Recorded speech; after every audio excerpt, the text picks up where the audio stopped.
मेरा नाम सुमित है। मेरी उम्र 27 साल है। मैं अभी भी एक कुंवारा हूँ और मैं दिल्ली में रहता हूँ। मैं एक बहुत बड़ी कंपनी में अच्छे पद पर कार्यरत हूँ। मेरी सैलरी भी बहुत अच्छी है और मैं दिल्ली में एक फ्लैट में अकेला रहता हूँ। और अकेले होने के कारण ऑफिस से घर आने के बाद अपने लिए खाना बनाना बहुत मुश्किल होता था और घर की साफ सफाई ठीक से नहीं हो पाती। इसलिए मैंने एक नौकरानी रखने की सोची और सुबह मैंने अपनी बिल्डिंग के चौकीदार से कहा कि वो एक नौकरानी रख ले। अगले ही दिन एक लड़की हमारे घर आई। वह थोड़ी सांवली थी, लेकिन वह बेहद खूबसूरत लग रही थी। यह बहुत कोमल थी।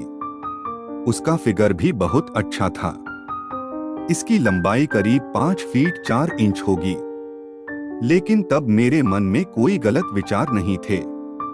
मैंने उससे कहा कि मैं उसे एक समय का खाना बनाने, सुबह नाश्ता चाय बनाने और घर की सफाई के लिए 8,000 रुपए प्रति माह दूंगा। यह सुनकर वह काम करने के लिए तैयार हो गई। वह पास की कॉलोनी में रहती थी। फिर वह रोज काम पर आने लगी। मैंने उससे कहा कि उसे जो पसंद हो वह बनाए। वह मुझसे पैसे लेती थी और रसोई का सामान लाती थी। मेरी हमेशा नाइट शिफ्ट होती थी, इसलिए मैं सुबह 9 बजे घर वापस आ जाता था। और नौकरानी के घर आने के बाद मुझे थोड़ा बेहतर महसूस होने लगा। एक दिन मेरी किस्मत ने मेरे साथ ऐसा ही किया, जिसके बारे में मैंने कभी नहीं सोचा था। मैं रोज की तरह सुबह ऑफिस से आया तो उन्होंने मुझे नाश्ता और दूध दिया। मैं सोफे पर बैठा था। मैंने उससे कहा कि तुम्हें भी नाश्ता कर लेना चाहिए। तो उसने मुझसे कहा, सर मैं नाश्ता बाद में करूंगी। लेकिन मैंने उससे थोड़ा जोर दिया और वो मान गई। लेकिन मैं आपको एक बात बताना भूल गया कि वो शादीशुदा थी। लेकिन अभी तक मैंने उससे उसकी जिंदगी के बारे में कुछ नहीं पूछा था। उस दिन नाश्ते के बाद मैंने उससे पूछा, आपके घर में कितने लोग हैं? तो उसने मुझसे कहा कि हम दोनों ही हैं, मैं और मेरा पति। मैंने उससे पूछा कि वह क्या करता है। तो उसने मुझे बताया कि वो रिक्शा चलाता है। फिर मैंने उससे पूछा कि तुम्हारी शादी को कितना समय हो गया है। तो उन्होंने कहा कि जब मैं 18 साल की थी तब मेरी शादी हो गई थी और अब 4 साल हो गए हैं। अब मैं 22 साल की हूँ। मैंने उनसे पूछा कि आपके कोई बच्चा नहीं है। तो वो कुछ देर तक चुप खड़ी रही और फिर रोने लगी।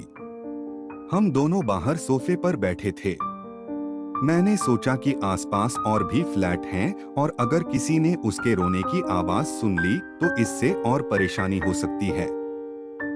पता नहीं मेरे आसपास के लोग मेरे बारे में क्या सोचते हैं। मैं तुरंत उसके पास गया और उसका हाथ पकड़कर खड़ा किया और बेडरूम में ले गया। मैंने उसे बिस्तर पर बैठाया और समझाने लगा और मैंने उसे समझाते हुए गले लगा लिया और उसकी पीठ पर हाथ फेरने लगा। मैंने उससे पूछा कि क्या हुआ, क्या आपका पति कुछ नहीं कर पा रहा है क्या? तो रोते हुए बताया कि वह सुबह 6 बजे घर से निकल जाता है और वह जितना कमाता है उतनी शराब पी जाता है और रात को 11 बजे घर आकर सो जाता है। वह कुछ नहीं करता। वे मेरे पास भी नहीं आते। वह बहुत नशे में घर आता है। उसके शरीर से शराब की गंध आती है, जो मुझे बिल्कुल भी पसंद नहीं है। इसलिए मैं उनके करीब भी नहीं जाती। लेकिन मैं क्या करूं? शायद मेरी किस्मत में यही लिखा है। वो रो रही थी और मुझे ये सब बता रही थी। मैंने उसे चुप करा दिया। उसे देखकर मेरे अंदर भी कुछ होने लगा। मेरा मन भी विचलित हो रहा था, क्योंकि मेरी जिंदगी में भी कोई लड़की नहीं थी। इसलिए मुझे भी किसी के सहारे की जरूरत थी। तभी मेरा दिमाग घूम गया और मैंने सोचा कि अगर मुझे ये मिल गई तो मेरा काम हो जाएगा। मैं बहुत खुश था। और मैं क्या कर सकता था, क्योंकि मैं भी जवान था और फिर मैं अभी कुंवारा था। मैंने उससे कहा कि चिंता की कोई बात नहीं है, सब ठीक हो जाएगा, मैं हूं ना। मैंने साहसपूर्वक उससे कहा कि यदि तुम चाहो तो तुम भी मां बन सकती हो और आपकी बदनामी भी नहीं होगी। उसने बड़ी उत्सुकता से पूछा, कैसे? मैंने उससे कहा कि मुझे भी एक साथी की जरूरत है और तुमको बच्चा की, और अभी मेरा शादी करने का कोई मूड नहीं है। तुम मेरा साथ दो, मैं तुम्हारा साथ दूंगा। तो उन्होंने मुझसे कहा कि मैं अपने पति से क्या कहूं। मैंने उससे कहा कि तुम्हें कहना चाहिए कि यह बच्चा तुम्हारा है। उन्होंने मुझसे कहा कि इसमें सर की बदनामी हो सकती है। तो मैंने उससे कहा कि जब किसी को कुछ पता ही नहीं चलेगा तो बदनामी कैसे होगी।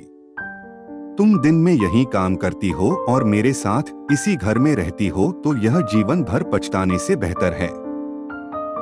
मेरी बात सुनकर उसने कुछ नहीं कहा। मैंने फिर उससे कहा कि तुम्हें एक बार सोचना चाहिए। अगर तुम्हें मेरा प्रस्ताव अच्छा लगता है तो बताओ। फिर मैं कमरे में सो गया और वो किचन में चली गई। 2 घंटे बाद जब मैं उठा तो वह मेरे पास वापस आई और कहने लगी, सर आप जो कह रहे थे वह सच हो सकता है। आगे क्या था? मेरे मन की सारी इच्छाएं पूरी होने वाली थीं और मेरा नागराज अंदर उछल रहा था। दोपहर के करीब 3 बजे होंगे। मैंने तुरंत उसे अपनी गोद में बिठाया और कहा कि अब तुम्हें रोने की जरूरत नहीं है, मैं तुम्हारी सभी इच्छाएं पूरी करूंगा। यह सुनकर मुझे उसकी आंखों में एक अलग सी खुशी नजर आ रही थी, लेकिन वो थोड़ा शर्मा रही थी। इसलिए कुछ पल की अनिच्छा के बाद मैंने उसे बिस्तर पर लिटा दिया और उससे बहुत प्यार करता रहा। वो थोड़ा शर्मा रही थी। मैं धीरे धीरे उसके शरीर पर हाथ फिराने लगा और दबाने लगा। उन्होंने आंखें मूंद लीं और कहने लगी कि सर ने लाइट बंद कर दो। मैंने उससे कहा कि यह मेरा पहली बार है, इसलिए मैं लाइट बंद नहीं करूंगा। लेकिन देखा जाए तो ये मेरे लिए पहली बार नहीं था, लेकिन मैं इसका पूरा मजा लेना चाहता था। वह मुझसे कहने लगी, सर मुझे बहुत शर्म आती है। मैंने उससे कहा कि शर्माने की कोई जरूरत नहीं है, मुझे अपना पति मान लो। फिर उसने कुछ नहीं कहा। फिर हमारा प्यार करीब 2 घंटे तक चला। हम दोनों पसीने से भीग गए थे, लेकिन मुझे उसके चेहरे पर एक अलग ही खुशी नजर आ रही थी। वह मुझसे कहने लगी कि शादी के 4 साल बाद भी मुझे इतनी संतुष्टि नहीं मिली है।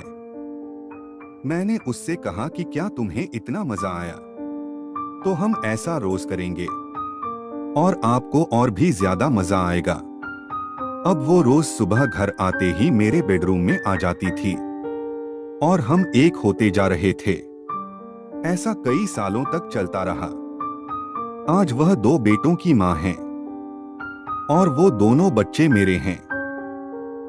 वह बहुत खुश है और वह आज भी मेरे घर में काम करती है और वह पूरे दिन मेरे साथ रहती है और हम आज भी वही मजे करते हैं।